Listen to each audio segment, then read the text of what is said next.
Beberapa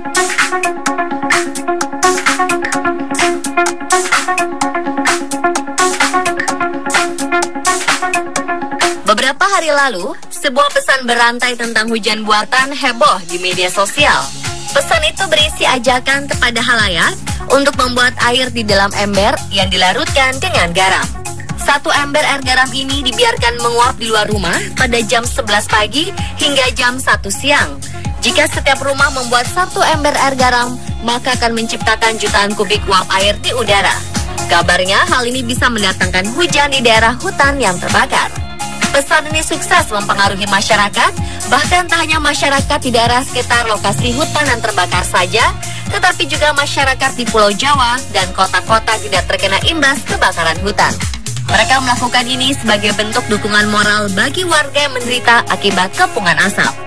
Badan Pengkajian dan Penerapan Teknologi langsung memberi suara terkait dengan pesan berantai ini.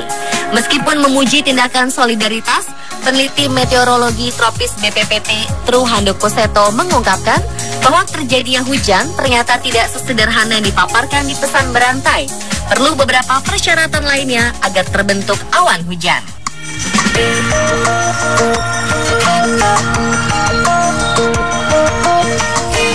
Ada beberapa faktor yang mempengaruhi terbentuknya awan hujan. Untuk membentuk sebuah awan yang mengandung air hujan, dibutuhkan jutaan meter kubik uap air yang berkumpul di dalam awan. Artinya, diperlukan ratusan juta ember untuk mendapatkan jutaan meter kubik uap air. Ini pun dengan catatan, semua air yang menguap benar-benar berbentuk uap air hingga sampai ke awan. Harus diakui, kondisi seperti ini sangat sulit terjadi, mengingat uap air bisa hilang sebelum sampai ke awan.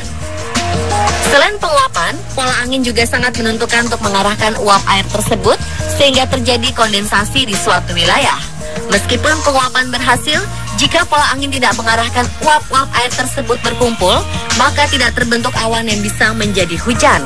Saat ini, air laut di sekitar Jambi, Sumatera Selatan, dan Riau tetap menguap airnya. Namun, pola angin menghembuskan uap air tersebut ke utara dan timur laut, sehingga awan terbentuk di wilayah utara dan timur laut, bukan di Jambi, Riau, dan Sumatera Selatan.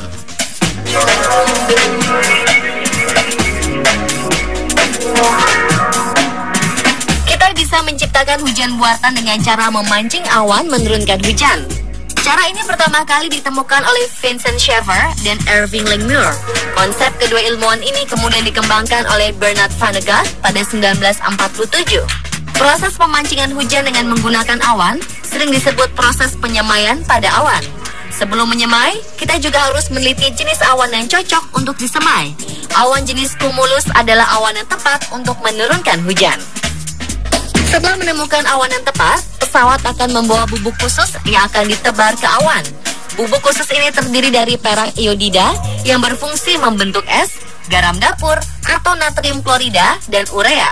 Ketika menyemai atau menyebar bibit hujan, harus diperhatikan pula arah angin, kelembapan, dan tekanan udara. Fungsi dari faktor-faktor ini adalah agar lokasi turunnya hujan menjadi tepat sasaran. Inilah yang sedang dilakukan oleh pemerintah di daerah-daerah yang dikepung oleh asap. Mengenai biaya proses pembentukan hujan buatan ini membutuhkan biaya yang sangat mahal.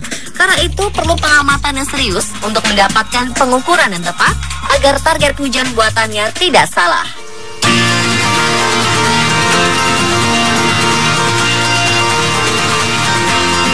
Bencana kabut asap di Sumatera dan Kalimantan sudah membuat warga menderita selama berbulan-bulan. Sutarjo, seorang guru SMP di Kabupaten Indramayu, tidak mau tinggal diam.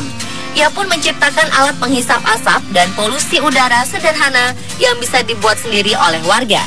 Sutarjo menyebut penemuannya ini dengan nama sapu jagat. Alat yang diperlukan adalah kipas angin, wadah untuk menampung air kapur, serta air kapur. Air kapur ditempatkan di dalam sebuah wadah, kemudian pasangkan kipas angin di atasnya. Kipas angin akan menghisap asap, sedangkan air kapur mengubah kabut asap menjadi serpihan polutan padat. Dengan alat yang bisa dirakit sendiri di rumah ini, setiap rumah bisa bebas dari asap. Yang menyarankan dalam satu rumah ada 3 hingga 4 alat penghisap asap seperti ini.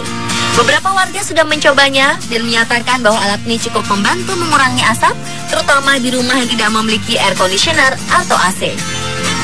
Selain menghilangkan kabut, alat ini juga bisa menghasilkan pupuk cair untuk tanaman non-pangan. Serpihan limbah polutan yang ditangkap oleh air kapur bisa digunakan sebagai pupuk untuk tanaman hias seperti bunga-bungaan. Penemuan ini membuat Sutarjo dibanjiri penghargaan dari pemerintah daerah dan beberapa organisasi lainnya.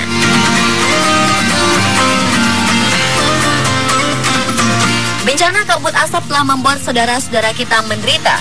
Namun di balik bencana ini, selalu ada jalan untuk menghadapinya. Lebih baik melakukan tindakan nyata yang positif, seperti yang dilakukan Pak Guru Sutarjo, daripada terus menyebarkan berita yang memperkeruh suasana. Stop complaining and start taking action. Support dan bantuan kita lebih dibutuhkan dan bermanfaat bagi saudara-saudara kita dibanding keluh kesah dan saling menyalahkan.